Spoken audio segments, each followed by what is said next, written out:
ട്രെൻഡുകൾ വരുന്നു പോകുന്നു. ഇപ്പം മലയാള സിനിമേൻ്റെ ട്രെൻഡാണ് റീ റിലീസ്. തമിഴ് സിനിമയാണ് ഇത്തരത്തിലൊരു ട്രെൻഡ് കൊണ്ടുവന്ന് തന്നെ. 2004 പുറത്തിറങ്ങിയ ഗില്ലി എന്ന് പറഞ്ഞൊരു സിനിമ അതിൻ്റെ 20ാമത്തെ വാർഷികത്തിൻ്റെ അന്ന് അവർ റീ റിലീസ് ചെയ്തിട്ടുണ്ടായിരുന്നു. ആ ഒരു കാലയളവിൽ ഇറങ്ങിയ എല്ലാ സിനിമയും പരാജയമായിരുന്നു. ഈ ഒരു സമയത്താണ് ഗില്ലി വീണ്ടും റിലീസ് ചെയ്യുന്നതും 10 കോടിയോളം രൂപ ബോക്സ് ഓഫീസ് കളക്ഷൻ നേടുന്നതും. മലയാളത്തിൽ ഇപ്പോൾ റീ റിലീസ് തരംഗം നടക്കുന്നുണ്ട്. കഴിഞ്ഞ വർഷം ഭദ്രൻ സംവിധാനം ചെയ്ത സ്ഫടികം തിയേറ്ററിൽ എത്തിയിരുന്നു. ഈ വർഷം ജൂലൈ 26-ന് സിബി മലയിൽ സംവിധാനം ചെയ്ത ദൈവദൂത് എന്ന് പറഞ്ഞ സിനിമ 24 വർഷങ്ങൾക്ക് ശേഷം വീണ്ടും റിലീസ് ചെയ്തിരുന്നു. അത് പ്രേക്ഷകർ ഇരു കൈ നീട്ടിയാണ് സ്വീകരിച്ചത്. എക്കാലത്തെ ഹിറ്റ് ചിത്രമായ മണിച്ചിത്രത്താഴ് ഓഗസ്റ്റ് 17-ന് റിലീസ് ചെയ്തിരുന്നു.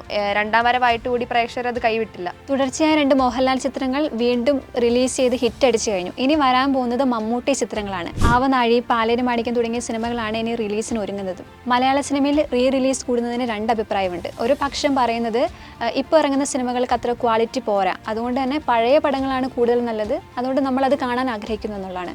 എന്നാൽ ചിലരുടെ അഭിപ്രായത്തിൽ സിനിമാലോകം ഒരുപാട് വളർന്നു. ഇപ്പോൾ സിനിമയുടെ പുതിയ ശബ്ദ സാങ്കേതിക വിദ്യ കൊണ്ടും മറ്റു പ്രത്യേകത കൊണ്ടും നമ്മുടെ പ്രിയപ്പെട്ട സിനിമകൾ വീണ്ടും റിലീസ് ചെയ്യാനാണ് ആളുകൾ ആഗ്രഹിക്കുന്നത്. അവരാരാധിക്കുന്ന ക്യാരക്ടേഴ്സിനെ വീണ്ടും ബിഗ് സ്ക്രീനിൽ കാണാനും ആ ഒരു തിയേറ്റർ എക്സ്പീരിയൻസ് ചെയ്യാൻ വേണ്ടിയിട്ടും ആളുകൾ തിയേറ്ററിൽ തടിച്ചു കൂടുന്നുണ്ട്. റീ റിലീസുകളിൽ വർദ്ധിച്ചു വരുന്ന ജനപ്രീതിക്ക് ആശങ്കകരമായ മറ്റൊരു വസ്തുത കൂടിയുണ്ട്. പുതിയ റിലീസുകളിലെ തിളക്കം കവർന്നെടുക്കുകയും അതിൽ കരുതലിൽ വീഴ്ത്തുകയും ചെയ്യും. അതുപോലെ തന്നെ ഇത് ഏറ്റവും കൂടുതൽ ബാധിക്കുന്നത് ലോ ബഡ്ജറ്റിൽ പുറത്തിറങ്ങിയ സിനിമകളെ ആയിരിക്കും. OTT പ്ലാറ്റ്ഫോമിലൂടെ വർദ്ധിച്ചു വരുന്ന ജനപ്രീതി ആളുകൾ സിനിമ കാണുന്ന രീതി തന്നെ മാറ്റി മറിക്കും. ഇപ്പം എല്ലാവർക്കും ഇഷ്ടം വീട്ടിലിരുന്ന് സിനിമ കാണാനാണ്. ഒന്ന് റിലീസ് ചെയ്ത സിനിമകൾ പിന്നെ റിലീസ് ചെയ്യുമ്പം പുതിയ സിനിമകൾ കാണാനുള്ള ആളുകളുടെ ചാൻസ് ആണ് നഷ്ടപ്പെടുന്നത്. അതിശയിപ്പിക്കുന്ന വസ്തുത എന്നാൽ ഇത്തരം സിനിമകൾ കാണാനെത്തുന്നത് യുവാക്കളാണ് എന്നുള്ളതാണ്. ഇതിനിടയിൽ ഡിജിറ്റൽ റീമേക്കിങ്ങിനായിട്ട് നിരവധി സിനിമകളുണ്ട്. ഒരു വടക്കം വീരഗാഥ, വല്യേട്ടൻ, ആറാം തമ്പുരാൻ തുടങ്ങിയ സിനിമകളും ഇതിനായി ഒരുങ്ങുന്നുണ്ട്.